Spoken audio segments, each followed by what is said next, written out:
Regardez-vous même la vidéo aussi. Quand tu épouses une mauvaise femme, le diable ne vient jamais chez toi. Son enfant est là-bas. Moi, j'ai une question qui vraiment détruit un peu mon couple, je le reconnais. C'est la question financière. Parce que j'ai grandi avec un papa qui ne contribuait pas du tout. Et ma mère s'est occupée de nous, de mes frères, jusqu'à ce qu'elle quitte ce monde. Et ça m'a forgé une identité financière qui fait que dans une relation, lorsque un homme, même en plaisantant, me dit, écoute, je suis quelque part, il n'y a pas le réseau, transfère-moi des unités, il m'énerve. Automatiquement, il m'énerve. Je le vois comme un gigolo. Et aujourd'hui, je suis mariée. Par la grâce de Dieu, j'ai eu un homme, qui n'est pas milliardaire, mais qui a compris ça. Qui fait ce qu'il a à faire. Quand c'est la fin du mois, il me donne des enveloppes, ça.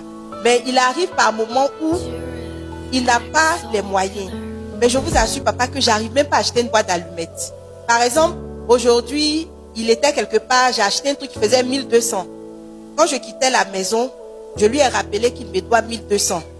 Et il m'a dit, mais tu abuses. Parce que quand tu fais des trucs, je te rembourse. Mais pourquoi tu me rappelles? J'ai dit non, parce que quand je t'ai mentionné que j'avais fait l'achat, tu n'as pas réagi. Donc je suppose que tu n'as pas compris. Donc comme je pars à la prière, je te rappelle que tu me dois 1200. Et je reconnais que c'est très sérieux. C'est un vrai problème pour moi. Non, c'est bien que tu... Je reconnais que c'est un problème pour moi parce que je me rappelle qu'une fois on nous a coupé le courant parce que il m'a dit qu'il n'avait pas la possibilité, il avait un problème. Je suis restée là pour 49 000. Ils ont coupé le courant. Tu travailles? Oui, je travaille. Ah, et tu avais 49 000 à papier? Je travaille, mais je peux donner l'argent à mon frère. Je peux donner l'argent à un ami. Attends. Mais dès lors que je peux donner l'argent à mon frère. Je peux donner l'argent à un ami. Je peux donner l'argent à quelqu'un avec qui je ne suis pas en couple. Mais dès lors que je suis dans une relation amoureuse avec quelqu'un, il n'a pas le droit de me parler d'argent. Alors écoute-moi bien. Ce qui est très intéressant, c'est que confronté à la lumière de Dieu, tu sais toi-même que tu es dans l'erreur. Tu le sais, mais il y a comme une pression d'un héritage que tu as eu de la famille dans laquelle tu as vécu. Et ce que je vais te dire comme bonne nouvelle, c'est que toi, tu es déjà à la porte de la délivrance. Il y a beaucoup de tes soeurs qui ont crié, qui sont dans le même cas. Beaucoup.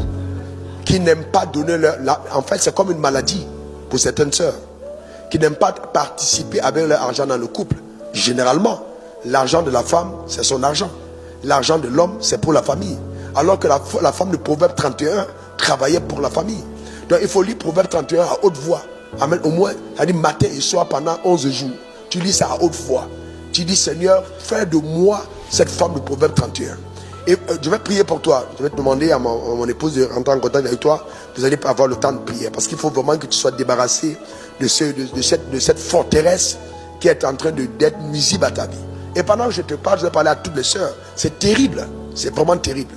Il faut comprendre que dans un couple, la femme, c'est élégant pour une femme de contribuer, de participer. La femme est une aide, pas une consommatrice. Elle est une aide.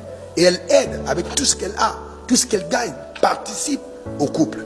Moi, ce que je pense de la gestion de l'argent, si le mari touche 100 000, et là, bon, allons-y pour que ce soit pas plus prophétique, le mari touche 10 millions, et que la femme touche 2 millions, le couple touche 12 millions. Voilà comment est-ce que vous devez vous dire.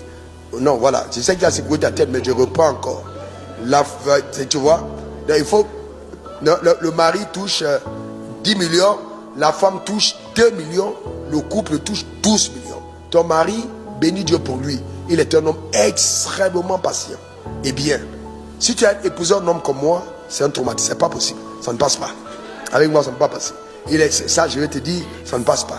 C'est même pas acceptable. Parce qu'il faut que nous soyons ensemble et que je sente. Parce que là où est ton trésor, là est ton cœur. Si tu ne mets pas ton argent dans ton couple, ton cœur n'est pas à ton mari. C'est pas possible. Il faut que tu prouves que ton cœur est avec ton mari.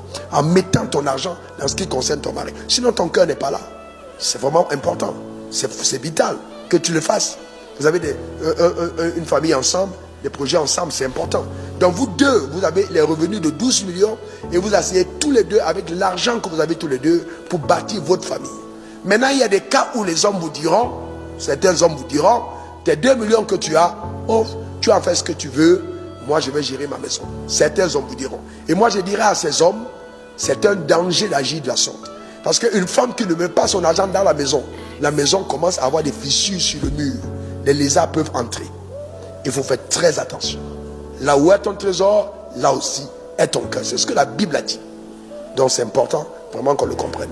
Se mettre ensemble à la gestion de l'argent. C'est vrai que tu dois avoir ta liberté sur un certain montant parce que tu travailles en même temps.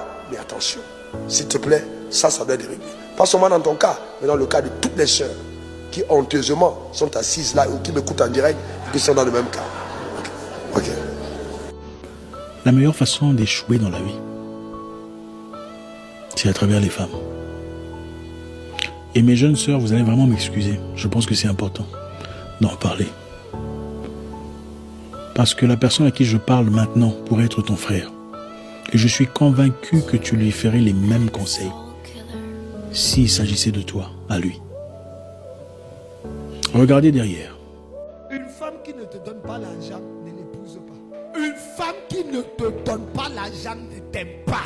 Je jure devant ce que je prêche. Femme peut te donner son corps sans t'aimer. Elle ne te donnera pas son argent. Non, c'est... Tu choisis mal ta femme, tu rates ta vie.